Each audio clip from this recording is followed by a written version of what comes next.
Hi everyone, welcome to TGIF, another Friday, another episode. A topic that has become a talk of the town and also boardroom discussion too is Chat GPT. We seem to be at a juncture where advanced AI models reaching human parity has become a reality. Interesting time for sure, and I thought it's best to speak to a leader at Microsoft who has been at the helm of such AI innovation so far. And it's my pleasure to welcome Anand Raman, Partner Director for AI products at Microsoft, for a short conversation.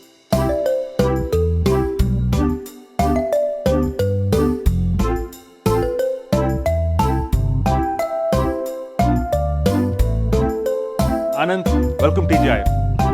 Thank you, Sandeep, and hello everyone. And I've been a big fan of you, and really appreciate how you're consistently bringing this Gyan in less than 5 minutes, right? So, as you mentioned, I lead the AI products for India, and I work in Bing and Azure AI, right? So, I have the unique opportunity to work for the consumer product segments in Bing as well as the enterprise segments in Azure AI. So great to be here. Thank you. Wonderful, Anand. It's my pleasure hosting you. So, quick question. So, tell us what's new in the world of AI at Microsoft. Oh my goodness. I've never seen such an excitement about the products from our customers recently, right? So just beginning of the year, right? You know how when Chat GPT revolutionized December, beginning of the year, we introduced new Bing. So essentially, we have been partnering with OpenAI and bringing the capabilities of Answer Engine to Bing. So followed by we did the announcement of Azure OpenAI service general availability. Last week we announced preview of Chat GPT in Azure OpenAI service, and guess what? Last night we announced AI supercomputing infrastructure preview of Azure ND-H100 V5 virtual machine. It's a mouthful. Built on NVIDIA H100 GPUs interconnected by NVIDIA, right? So starting from consumer new Bing, Azure OpenAI services, enterprise Chat GPT in Azure OpenAI, and then hardware infrastructure. So yeah. Wow, wow. You know what? There's no day which goes without we seeing something very cool being announced. So, interesting time for sure. Anand, quickly, let's move forward. I think this has been a question I've been wanting to ask you for some time now. You've been a leader and in this zone for a long time now. You know, you were in Redmond earlier. You came back to Hyderabad.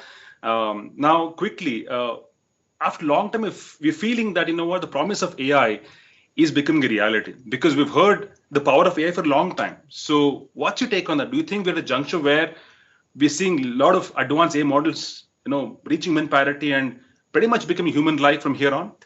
Yeah, I think when we introduced the answer engine Chat GPT capabilities into Bing, that's when people really noticed, right? Like, hey, what's happening here? AI has been, as you know, has been long and storied history that spans multiple decades, right? Since 50s time before we were all born, and researchers first began exploring the possibility of creating machines that could think like humans, right? And then it continued to evolve new subfields such and then the machine learning, and then which focus on algorithms that allow computers to learn from data being explicitly programmed, without being explicitly programmed. Then the neural networks, right, which was mathematical models inspired by the structure and function of the human brain, right? Now, if you think about GPTs, generative models like GPT-3, DALI, variational autoencoders, GANs, and many more, they have risen and continue to advance the field of AI. So to answer your questions, right, I think these models are able to generate new examples similar to the experiences from a given data set, right? So I think that is the difference in terms of that. And then it's being used in diverse set of fields. So it's a lot more what I would call as AI has been there.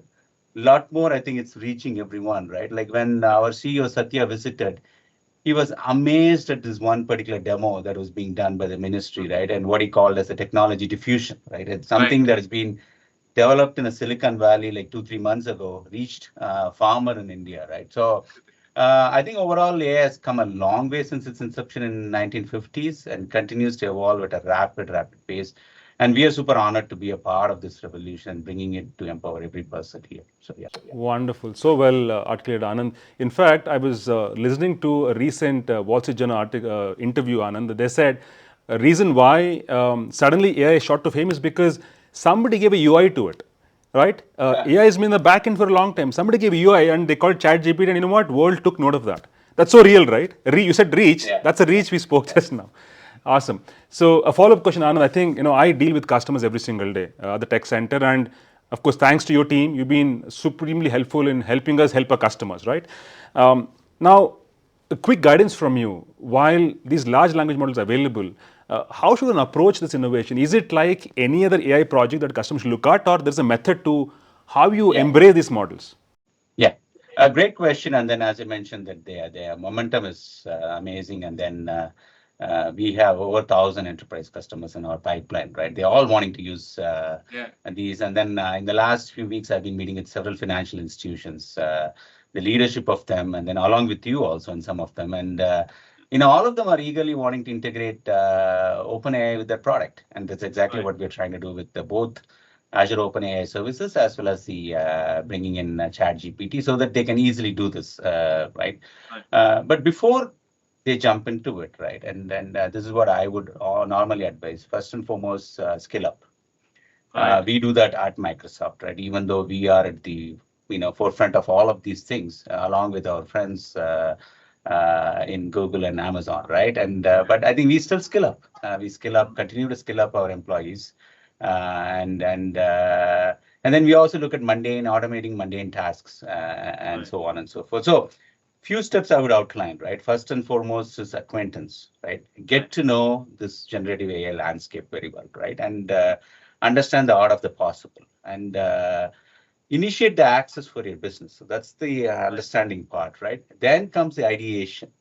Ideate on specific business use cases, right? Don't just jump into boil the ocean. Use the OpenAI playground, right? And Azure OpenAI provides an amazing playground. You can easily use it, and then firm up the use cases. And this is where I think, Sandeep, you spent a lot of time with the customers, and then we are happy to partner and help do the workshops with your help, right? And then the fun begins. Once you have the POC and all of those things, that's when we start doing what is known as the data discovery, right? The rubber hits the road, right? And data prep, test, validate, design decisions, and all those things, right? Again, given this is a new area, again, I would encourage enterprises to work with us, partner with us, and then take our help. You have an amazing MTC in Bangalore. I think they should definitely visit to understand that. And then finally constructing this model, right? Understanding the overall concepts of, hey, how much it's going to cost me? How do I orchestrate? How do I bring in these models and so on and so forth? So I think to summarize, right, skill up, get acquaintance, ideate, exploratory data analysis, and then construction of the models, right? That's Absolutely. Thanks so much, Anand. In fact, you mentioned EDA, right? Exploratory data analysis. Basis my observation, Anand, in the recent past, customers have mentally skipped that stage, right? That means from ideation, let's go put this into production. So it's important that glad you mentioned that, because that's probably the heart of construction of eventual solution in this industry, right? Awesome. Perfect. Anand, you mentioned earlier, 3 days back, we announced Chat GPT, the service on Azure, right? I was looking forward to understand how it actually lands as a service. Now, your take in terms of, what does it really mean to businesses, right? If somebody took note of this innovation and, Chat GPT is great, Microsoft is offering it as a service. So what does it really mean to a business looking at this innovation? Sure. I mean, let me just deconstruct what we announced, right? I think last week I announced the preview of Enterprise Chat GPT as a part of the Azure OpenAI services, right? I think, as I mentioned, over 1,000 customers are essentially applying, wanting to use this. And then these include models such as GPT-3, series of models, DALI, Codex, and so on and so forth, right? Other language models backed by the unique supercomputing infrastructure that I talked about in Azure. So I think there are many types of use cases you can use, right? So it can be used essentially for summarization, right? Bring in a large corpus of structured and unstructured data, you want to get a summarization. So a lot of our legal firms, financial institutions are doing that. generating a suggested email, right? Hey, you want to write an email, Right. And we are bringing this into our own products, right? So we help amplify this, right?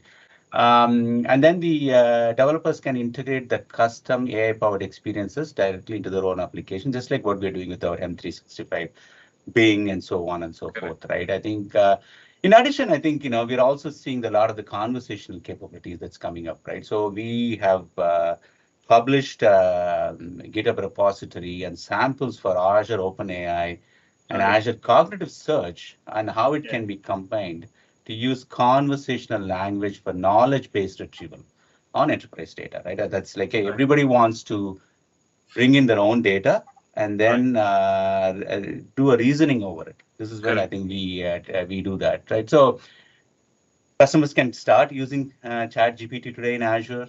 It's at amazing price point and then experience. So, yeah. Perfect. In fact, what I love the technicality behind Chat GPT on Azure, Anand, is I can ground the model on the domain that I want the model to behave, right? That is pretty cool because I was always wondering when it lands on Azure as a service, what does it really mean for businesses? So my reading on that is I can actually set up an assistant to say, you know what, today you're a financial advisor and you do these 10 things. That means the model is told not to go beyond that boundary, right? That was quite cool, right? Awesome. Yeah. I think one thing I want to add is like, look, when we talk about enterprise capability, right? The work that we do on responsible AI aspect of it, right? Oh, yes. Bringing that, I think that's the foundation of what we are doing, right? Essentially, and then the multi-tenancy, so everything is in your tenant, right? It's not like going anywhere else. And more importantly, just like you mentioned, grounding the data, every customer is asking, hey, I want that new Bing that you did for my data. Exactly. And that's when I talked about the whole Azure OpenAI with Azure Cognitive Search to build that grounding and then the conversational capability that just like what we are providing in Prometheus with the new Bing. Wonderful. In fact, Anand, I quote the new Bing as an example to explain to customers how to build a solution leveraging OpenAI. That's a classic example. Anand, wonderful. This is very meaningful conversation. I'm sure our customers and audience will benefit because the takeaway for me is the life cycle one has to embrace while approaching construction of solution using large language models. And you aptly summarize that really well. I'm going to probably put that visual for reference as we conclude. So otherwise, thank you so much for time, Anand, today. Thank you very much, Sandeep, and then keep up the great work. I'm looking forward to listening to many more episodes of TGIF. No, that's very kind of you, Anand. Thank you so much for your time today. And all viewers, thanks for joining us today. As Anand rightly said, there is a method to how you approach construction of solution using large language model, especially OpenAI. And I'm going to post that visual for your reference. Follow that. Skilling up is critical. Ideation is critical. And of course, the most important one is explore data analysis. That's where you discover data and move forward. With that, thanks for joining us today. Have a wonderful Friday. Keep watching TGI and have a great weekend. Bye-bye.